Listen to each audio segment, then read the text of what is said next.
merry meet and fare thee well. Settle in for a story with me, Astin Gaël. Thank you so much for being here today. This is the Every Other Day collective message for Saturday, May the 9th. Anything and everything you need to know is in the description box down below.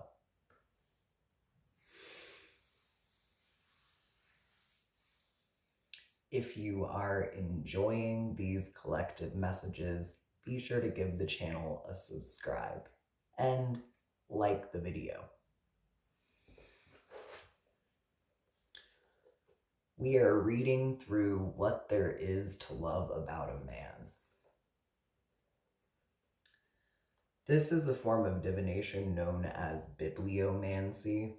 While you normally would pick a book and flip to a page randomly, I am using the themes of the poems to create our short story around. So it's technically the same as bibliomancy, a more structured version. Today's theme is tenderness. When a man tends not to be tender, chances are he's pretending. Does he think we don't notice those quiet moments when he is gentle as a fawn? Does he imagine the nurses were too busy to hear him whisper so softly into his wife's ear during her 35th hour of labor? Could he actually believe they all looked the other way when he held the young boy's hands close in his own and slowly told the news it was his job to deliver? We know what he does. We know that he pulls over and stops along the highway to bury roadkill animals with a prayer, that he gently stroked the silken ears of his best friend as the last sleep overtook her, that he murmured a Russian lullaby while changing his aged father's soiled bedclothes. Not wanting to stare, we saw him lift his college roommate out of his wheelchair and lower him into the water with the most exquisite care. What a sweet, quiet joy when a man stops pretending and allows himself to be powerfully tender.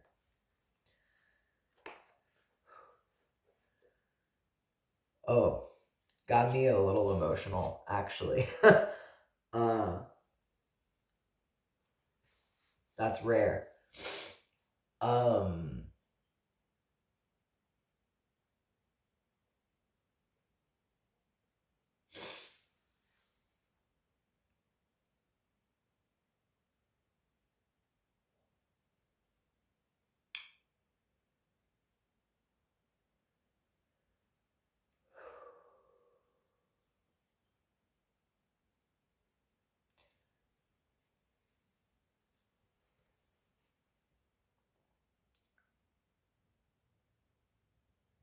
I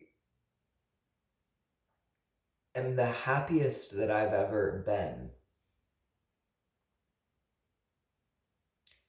since embracing my man identity.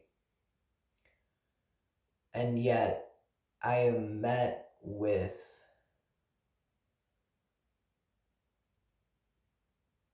a tremendous amount of pushback from society around me who seem to believe that there is no possibility of a man understanding tenderness.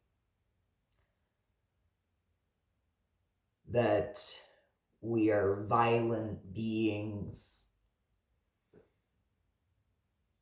cursed to walk this world alone.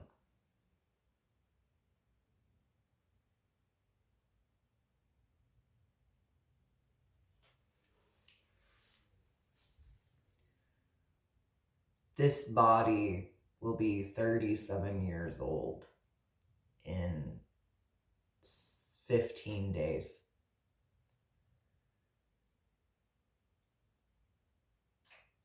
And when we look over the history of abuse that it has suffered,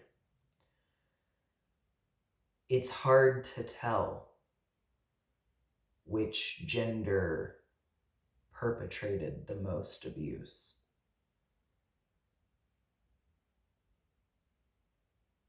Because abuse has no gender. Abuse is something that someone perpetuates on others when they have an irrational need for control. When they have an egregious view of themselves and their superiority.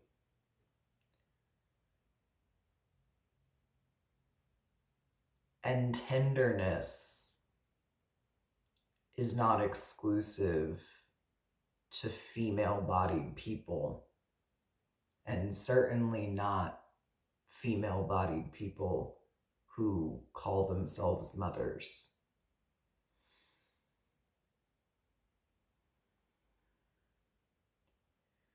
If you haven't already read the Motherless Misfit blog, the link to the blog page is in the description box.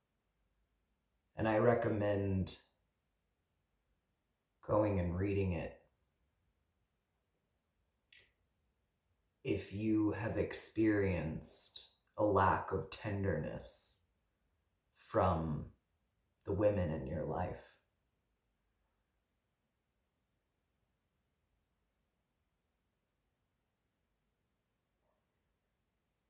I am so dedicated to working through this book and highlighting aspects of masculinity that I've seen in men throughout my life, so that the narrative doesn't keep getting perpetuated that all men are bad.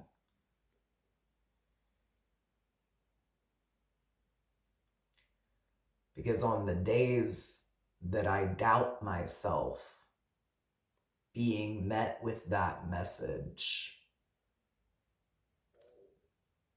is enough to convince me that it's no longer worth it being here.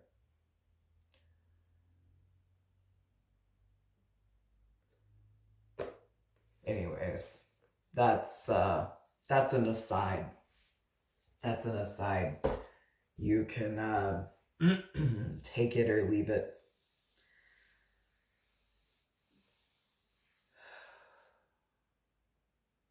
All right. Tenderness. Who in today's story is tender?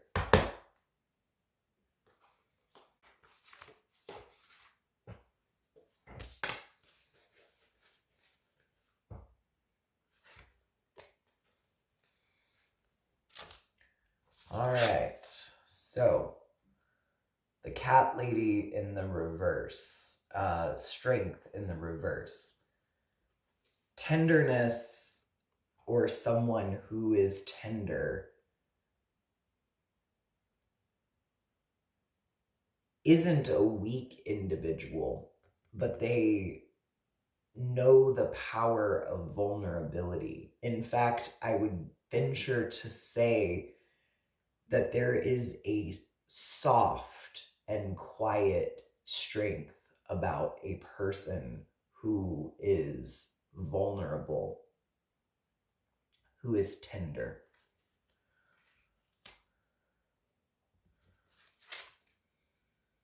Okay. The epic fail, the tower upright. So someone who is tender, someone who is vulnerable, is experiencing a tower moment or is prone to experiencing tower moments. Maybe they let their guard down too soon and for too many people.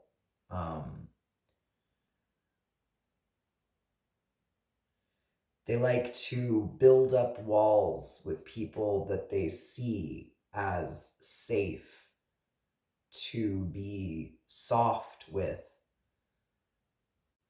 They don't realize that the bricks that the other person is bringing to the table are false gold, fool's gold, bricks of illusion. Okay, so we have the pizza, the omnipotent eye. This person is developing discernment. I would say they are working on their masculine and feminine energies aligned and in balance. Clarify the strength in the reverse.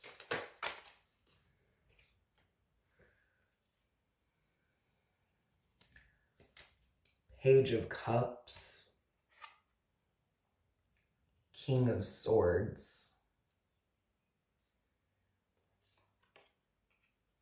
and the Six of Pentacles. So their feminine energy might be a bit of a page or a knight of cups, kind of a young love, maybe a bit like a teenage fantasy. I'm seeing images of the Twilight movies coming through. I'm seeing images of that show, Legacies, which followed the originals. It was about the daughter of the vampires in the originals. This person could have red hair or like a strawberry blonde.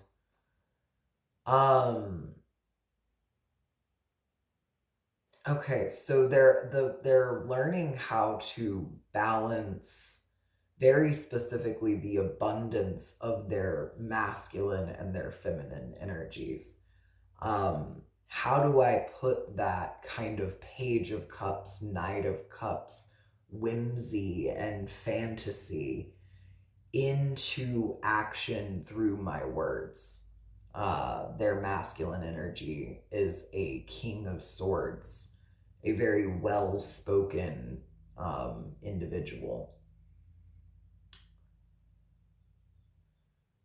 You can be well-spoken and still, enjoy whimsy.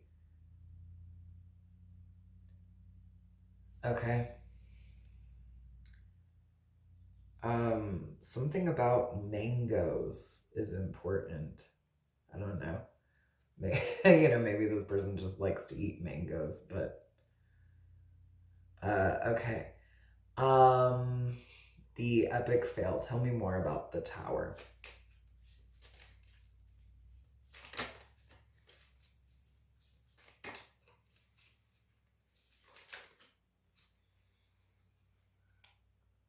The Ace of Swords and the 6th house. They're getting serious with themselves about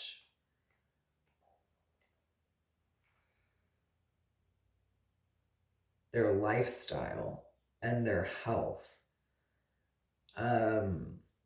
They might also be getting some very blunt truths about their health. That could be the current tower that they're experiencing.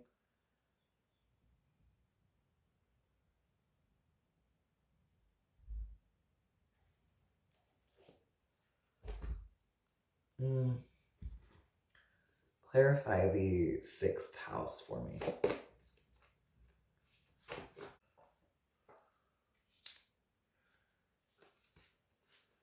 Okay, so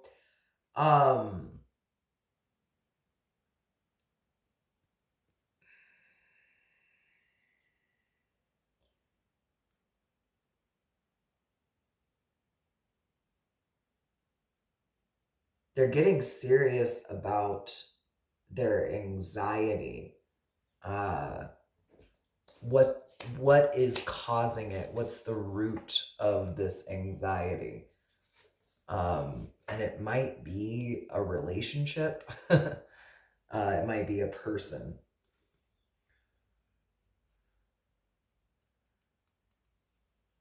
They could be getting flashes or downloads, notifications from a passed over loved one.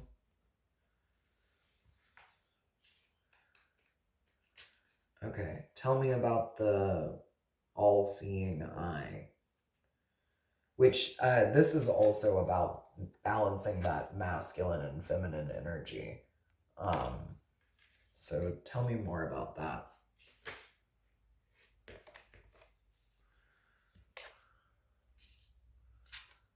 Okay, this may be something that's happening like in a sequence. If you mapped it out on a timeline, you would see every 3 to 6 months something changing, something about that masculine and feminine coming closer and closer together. This is gonna show up in this person's finances.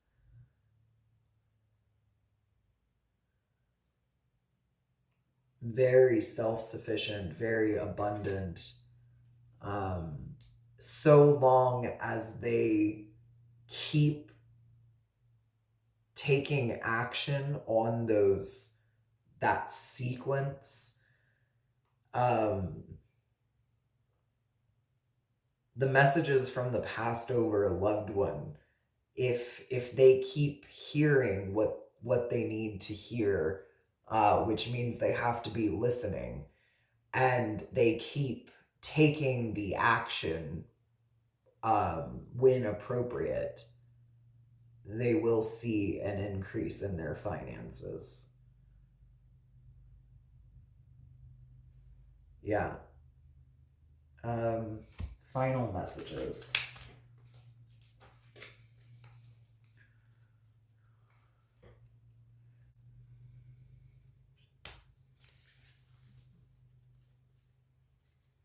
Okay. 3 of Pentacles. Somebody wants to collaborate with this person.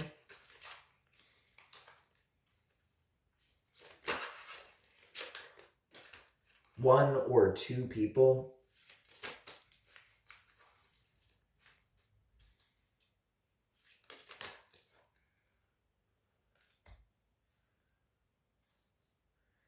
If it's 2 people,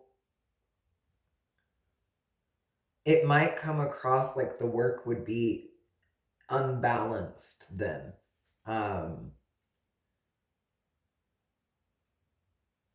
So this person might want to just keep working alone for that very reason. Tell me more.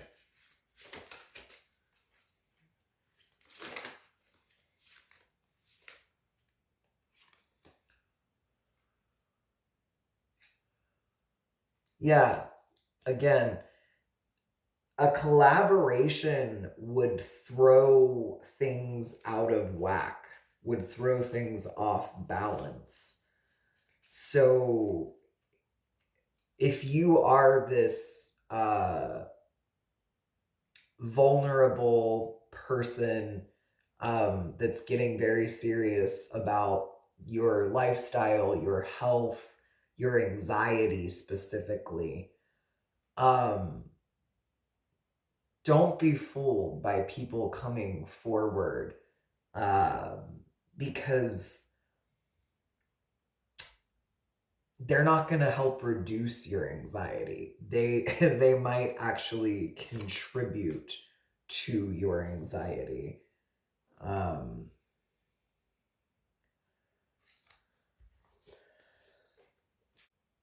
Yeah. Yeah, I would just politely walk away. Say thank you for the offer, but no thank you. And last but not least, since we are on the subject of tenderness,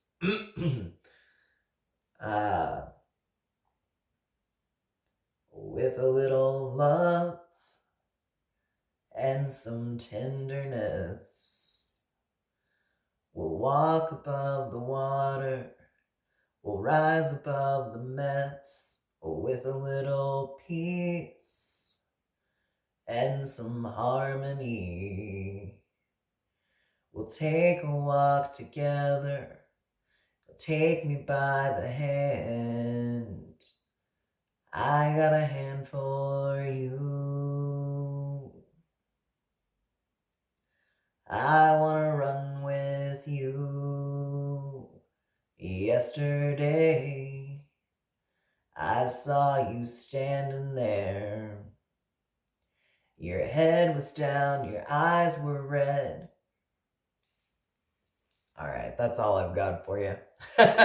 Until next time, be well, be you.